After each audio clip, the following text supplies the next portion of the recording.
Las primeras premisas de esta alianza paradójica entre uno de los países más arcaicos y feudales de la época y la democracia más poderosa y moderna del planeta se dieron unos 20 años antes, cuando Ibn Saud, contando con el filo de las espadas y el Corán, unió a varias tribus nómadas y belicosas y conquistó la Meca para crear el reino de Arabia Saudita.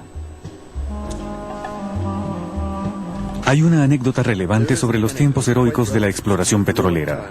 En los años 20, un hombre extraño, portando un casco colonial y protegido por un paraguas verde, caminaba a través de la inmensidad del desierto de Arabia Saudita. Se trataba del mayor Frank Holmes, un ingeniero de minas neozelandés muy ingenioso e inteligente.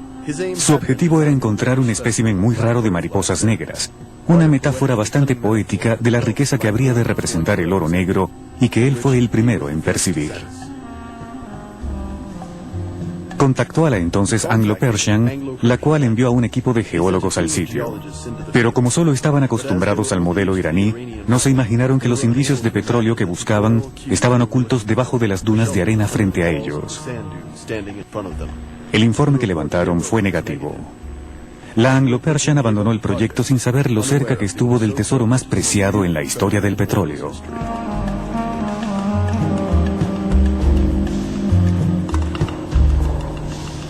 Los estadounidenses, más pragmáticos que los ingleses, conquistarían este tesoro para sí mismos. En 1933, la Standard Oil de California, SoCal, allanó el camino. Hizo un contrato con el rey Abdelaziz, quien le dio una concesión sobre 1 millón de metros cuadrados en la zona oriental de su reino, por 14.000 kilogramos en monedas de oro. En 1933, 2 geólogos y un intérprete, a bordo de un Ford y escoltados por una docena de beduinos, cruzaron el desierto. Los primeros años fueron una decepción, pero al final de los años 30 se hicieron descubrimientos muy prometedores que fueron celebrados con gran pompa por el rey Abdelaziz.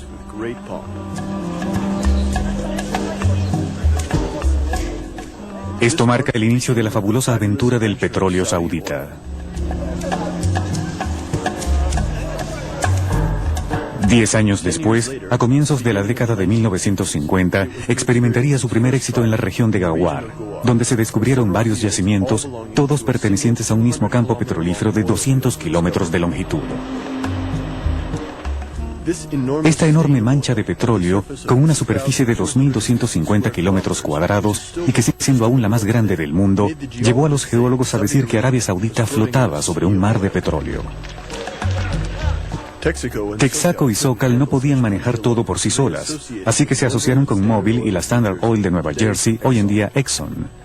De esta asociación nació la compañía Arabian American Oil, Aramco, un gigantesco consorcio completamente estadounidense.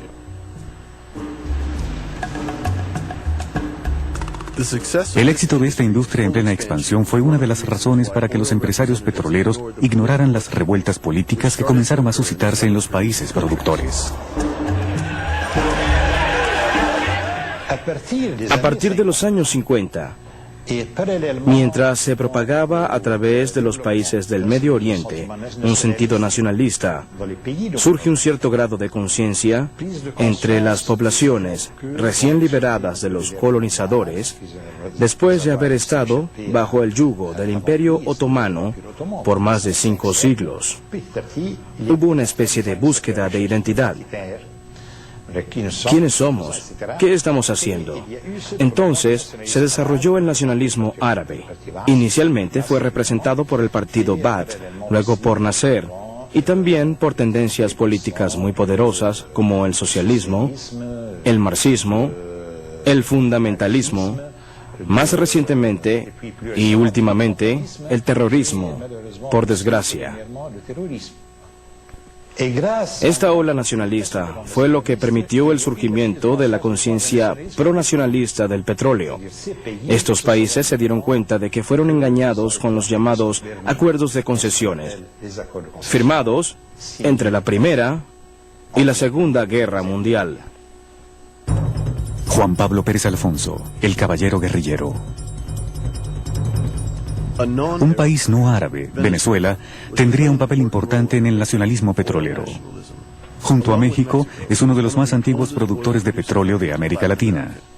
En la década de 1910, a pesar de los indígenas hostiles, la naturaleza y el clima, las grandes angloestadounidenses, Shell y Standard Oil, dirigiendo el camino, enviaron a sus exploradores en busca de zonas ricas en petróleo.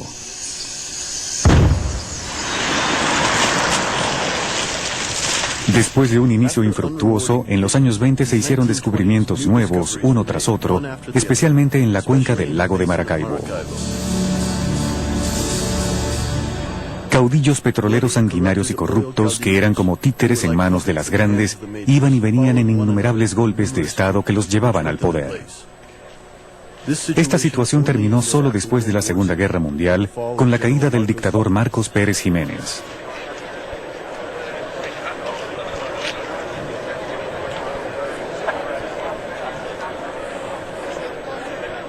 Durante ese periodo, las grandes extendieron sus actividades por toda Venezuela, que se convirtió así en el proveedor de petróleo más grande de Estados Unidos.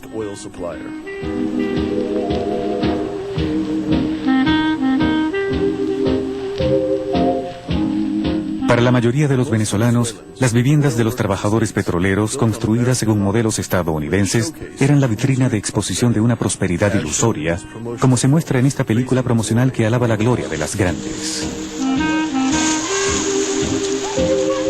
Era como un oasis en un país de pobreza. El dinero petrolero era un dinero fácil, pero beneficiaba solo a unos pocos líderes indiferentes ante las injusticias sociales. Por lo tanto, esto hizo que las cosechas, así como las exportaciones en general, se vinieran abajo. A comienzos de los años 30 esto fue seguido por una migración masiva de gente de los campos a las ciudades, cuyas consecuencias aún afectan a los venezolanos hoy en día. En 1947 Venezuela finalmente se convirtió en una democracia. Y en ella surgió un hombre extraordinario, Juan Pablo Pérez Alfonso. Era amigo y compañero del nuevo presidente de la República, Rómulo Betancourt, un político progresista que designó a Pérez Alfonso en el puesto clave de ministro de Energía. Ambos se habían conocido en la universidad cuando estallaron las primeras huelgas de trabajadores en 1925 y que fueron duramente reprimidas. Pérez Alfonso respaldó la lucha de los trabajadores contra las grandes y fue encarcelado junto a ellos.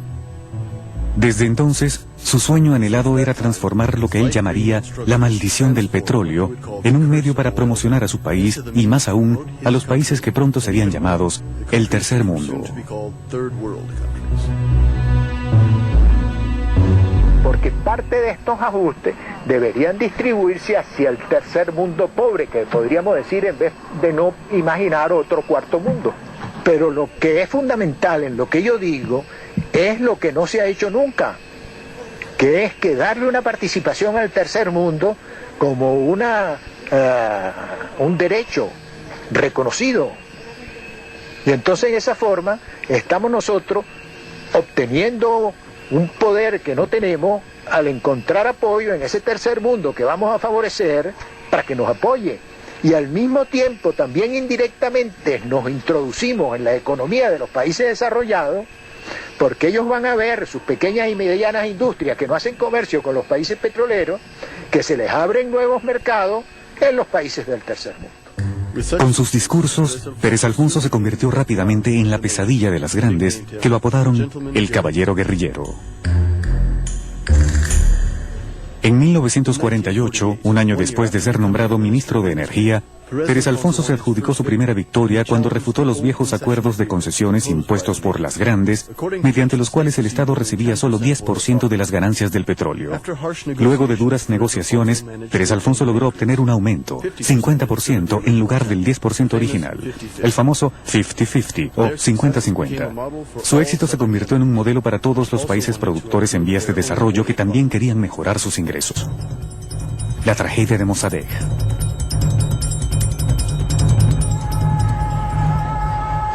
En 1951, Irán, siguiendo el ejemplo venezolano, fue el primer país en rebelarse contra la omnipotente compañía Anglo-Iranian Oil, la antigua Anglo-Persian y ahora British Petroleum, que había convertido al país en una genuina colonia petrolera a principios del siglo XX.